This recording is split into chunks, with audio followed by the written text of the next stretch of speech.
All right, son, take me to Raw. So we start off with Cody Rhodes, the champion of Raw, and Seth Rollins, the champion of Raw. I mean, they're here. They're doing it. They're trying to hype up their Crown Jewel match where it's going to be, them fighting each other, and Cody's wearing his Crown Jewel ring that I guess he found. I don't know where he's been keeping it. I guess probably next to one of his many watches, like, the one he gave to Seth Rollins or whatever. Yeah, Seth comes out and he's like, you see this watch right here? I haven't worn this watch one day since you given it to me, but I'm wearing it today because we're going to fight, Because reasons. And then he's like, what do you think of me, Cody? I don't know how Cody's supposed to answer that. And then Cody's like, I feel mixed on you, Seth. I like you because you changed my life, but I hate you because... And then he didn't say why.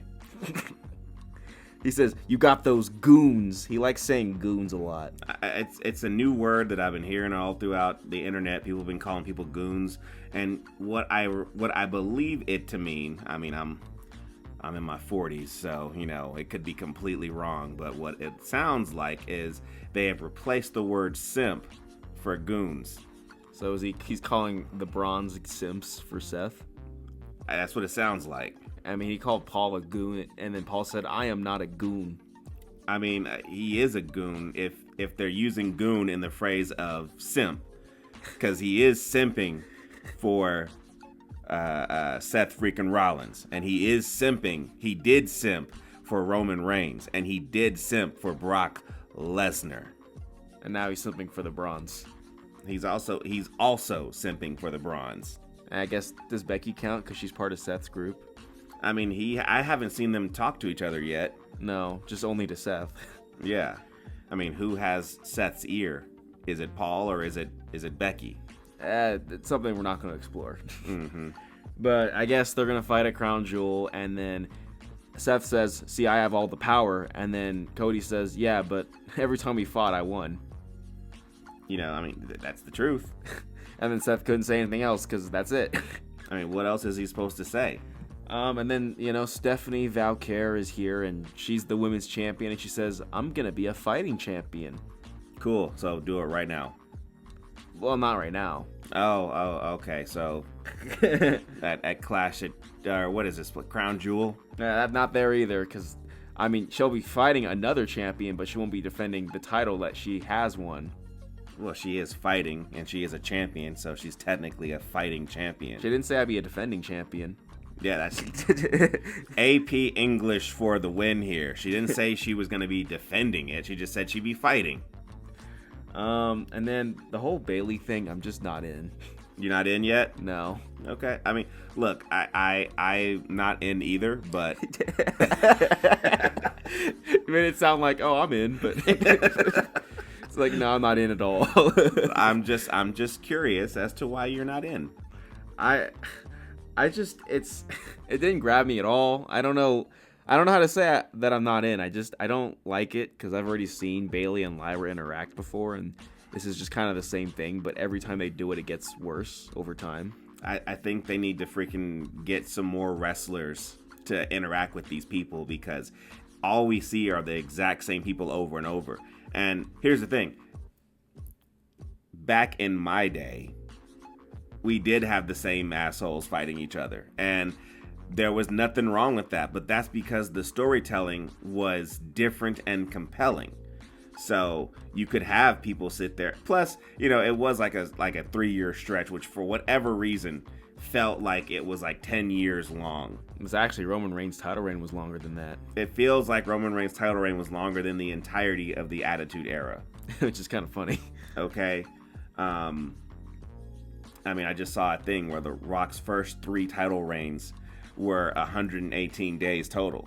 Those 3 years, they squeezed a lot of title reigns in there. Yeah, that's what I'm saying. I'm like, man, like, these people need to have more people to wrestle.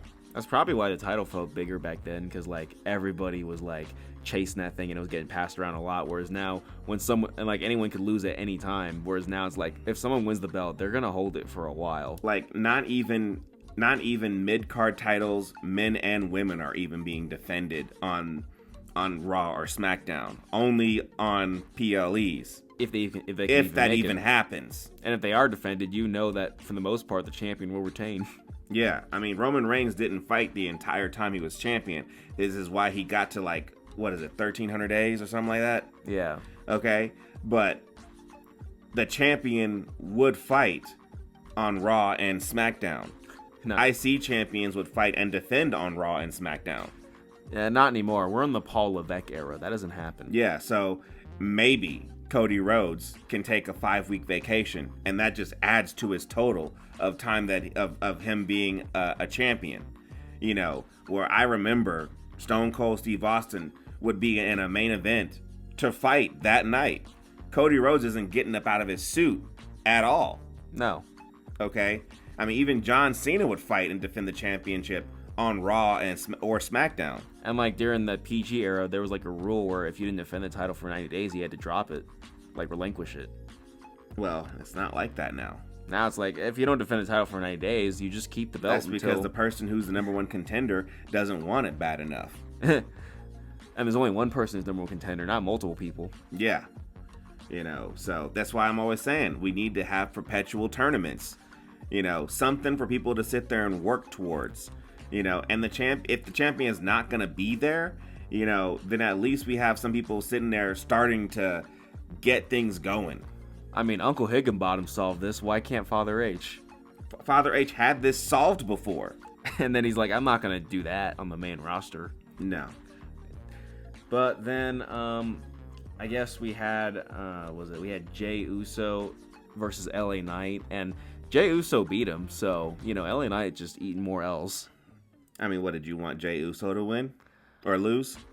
I don't know. I don't know what I wanted, but I'm not mad either way about this. I'm just pointing out that LA Knight took another L. That's all. Yep. That's what he did. I'm just kind of indifferent. I'm like, yeah, whatever. And then was it Asuka finally betrayed Io Sky, and then Kairi joined in eventually. And then it feels like Kairi didn't want to join in, but she did join in because she's the Kabuki warrior. So, wrestling logic. When you don't want to betray your friend, you do it anyway. You do it anyways.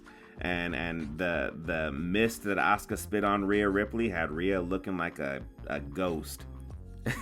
Like she completely turned into a ghost. I feel like Asuka drank some water because she coated Rhea Ripley.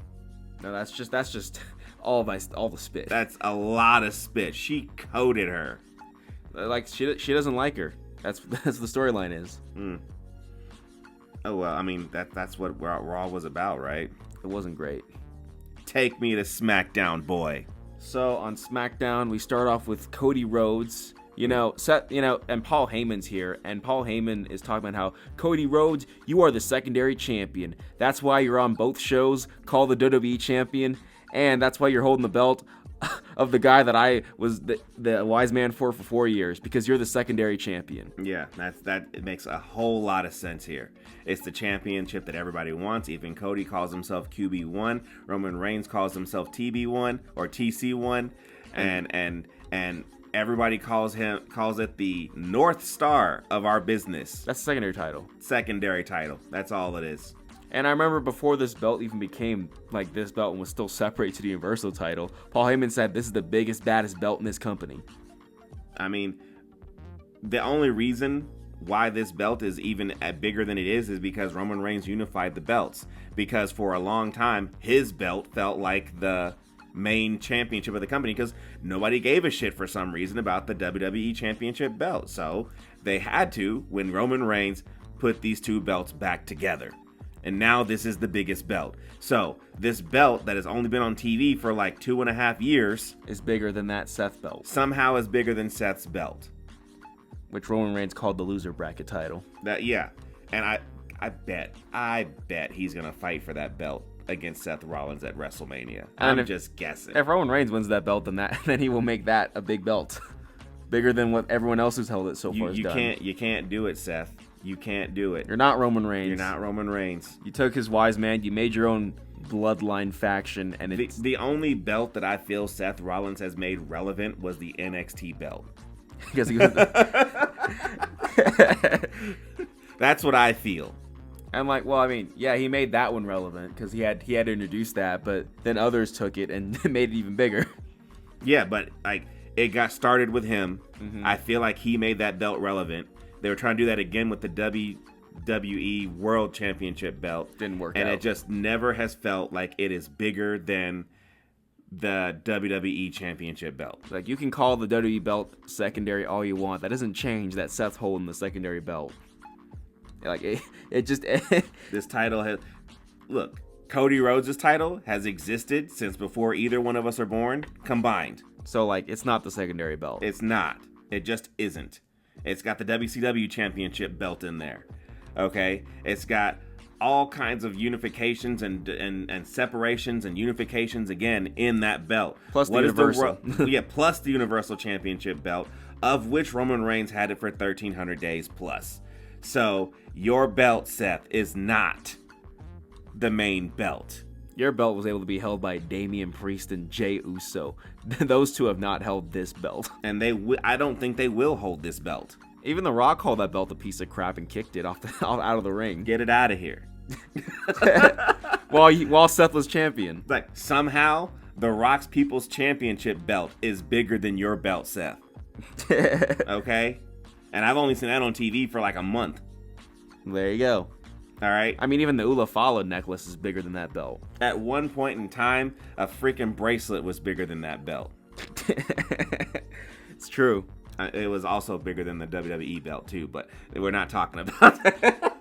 The WWE belt was second place during that time, and that World Heavyweight title was in last place.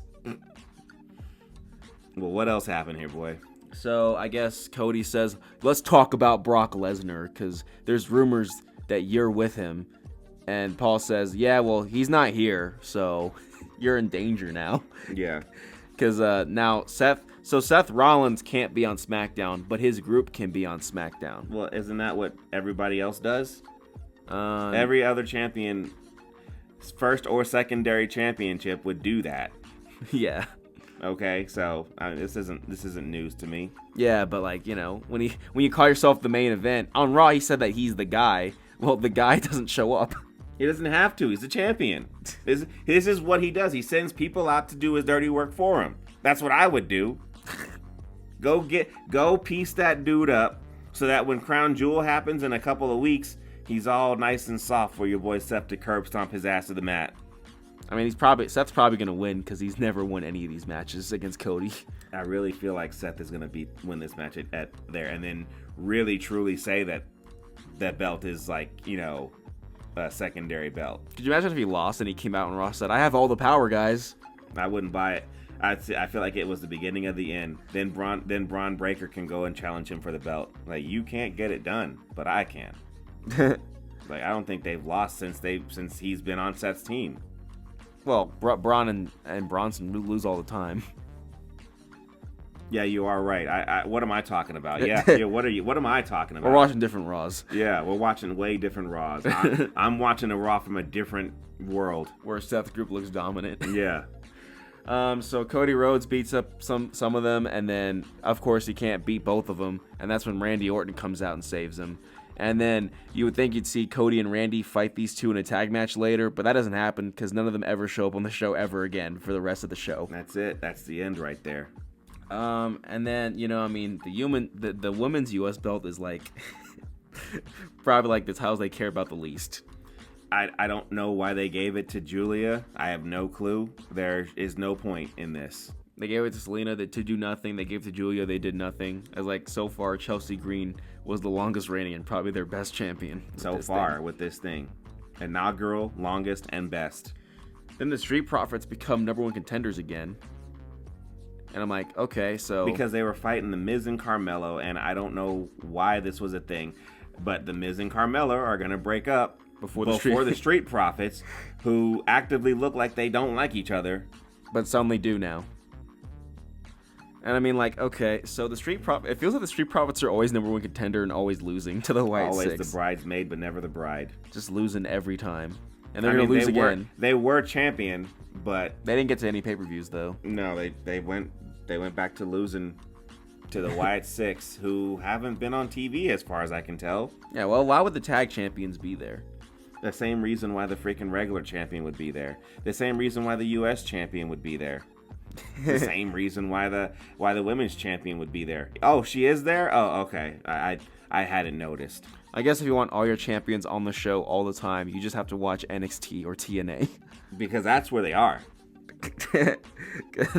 Higginbottom understands. Like, you put your champions on the show every week. You know, I mean, they don't have to wrestle every freaking show. They can be here, though. They should be there. Mm-hmm. But I guess after this, then Drew McIntyre comes out and his foot's injured, and I would think that Drew McIntyre says I got screwed in that match. He's like, he did say that, and he's like, the referee clearly stopped me from doing a move that wasn't illegal. He's right. So I should be getting a rematch. He's correct. And Nick Aldis says, you got to shut up, Drew, okay? That referee decision was final. You got to accept the fact you lost. I mean, why would I not then go ahead and freaking headbutt Nick Aldis? Well, that's why Nick Aldis didn't get in the ring. Yeah, because he was afraid of getting hit. I mean, if it was Randy, he would never got in the ring because Randy will RKO him. So Nick left, and then Jacob Fatu comes out. And then Jacob, like, oh, hey, buddy, how's it going? I mean, how you doing, man? I ain't seen you in a while, man. What's going on? I wanted to see Solo, but this is fine too, I guess. No pop. What happened? No pop. There was no pop at all. No pop, exactly. That's what Roman Reigns says. I mean, all gas, no brakes, but they didn't pop at all for this dude. All gas, no pop. Know what I mean? Yeah, what I mean? So he gets in the ring and he says, Drew, you gotta quit your crying. You're always crying out here. What are you, bitch, what are you talking about? Okay, where have you been? He's like, how do you sit there and think that you got the balls to come out here and run your mouth? We ain't seen you on TV for like 2 months. He's like, with your bum leg. Like, were you not whining and bitching and moaning and complaining that Solo and the MFTs were sitting there getting in your way? And then Drew's like, who do you think you are? Like, who the hell do you think you are? I'm a goddamn 3-time champion. I mean, you're a 3-time champion, and then you get jobbed out to Jacob again. I mean, Drew just spends every week looking up at the lights. He just hates Drew. I don't know. Father H hates him. 2 years ago, I would have been able to sit there and tell you exactly what was going down with Drew and how this was going to go with him. And then especially after that fantastic, rivalry he had with CM Punk, I would have told you that Drew was coming back for a championship title reign. No. And I've been completely wrong. I remember, and now I'm like, why are you back down in the mid card after this freaking match? Because Cody has not been here to do anything, so they just threw you in a random match so you could lose. I mean, that whole match, they just felt like they phoned it in, and now here you are, freaking talking to Jacob, who's only been U.S. Championship once. U.S. champion, tag team champion once. And he's going to win this feud because he's not going to lose it when he comes back. No, he's not going to lose. And you're just going to sit there and let Drew sit here and... I don't understand this booking, man. I don't get it. When Drew came back, he lost his first match to Randy. I thought it was funny how when Drew first started losing, we were like, okay, he's got to lose so he can get a big win with the world title. It's like, no, he's got to lose because... we don't like him, and we're going to make him job all the time. And I can't even sit there and front on Triple H that much because, we both said that Drew should be world champion this year. And what happened? He became world champion this year. He did? And then no, was it this year? No, it was last year. It was last year. Oh, my God. He didn't even get it this year. Well, he's been jobbing all year. He's been jobbing all year long. He lost to Damian Priest. He lost to Jey Uso. He lost to Jimmy Uso. He's going to lose to Jacob. He lost to Cody. He lost to Randy. I mean, he beat Jelly Roll, though. No. And then we had Aleister Black hit Damian Priest. And I liked this segment, but this feud could have been so much better. I liked this segment at this time. But this feud, which should be awesome, is boring. You ruined it. It's been ruined. You can't save it. It's over with. I don't. There's nothing else they can do for me in this thing that makes me sit there and be like, it's great. And then what's going to happen? The match is going to come out where they're going to fight again, and it's going to be fantastic. But right now, this is boring. And then we got Sami Zayn versus Javon Evans. And now what's funny about this is Michael Cole and Booker T like, oh, it's Sami Zayn, the ultimate underdog. I don't know if he has what it takes to beat Javon Evans. And I'm like, Javon Evans is from NXT. What are you talking about? Yeah, Sami Zayn was NXT champion at one point in time. Has Javon Evans been NXT champion? No. At least by this point, no. He's like, I don't know if he has what it takes. The underdog might be over his head. I mean, Sammy won. It was a blue thunder bomb, right? Or whatever the hell it is. Yeah, that move that doesn't really beat anybody. Doesn't beat anybody. He beat him with this move, right? Like, I guess, yeah. Even though the dude what's his name, Javon? Yeah. Sat there and freaking did basically like a 30-foot in the air Cody cutter.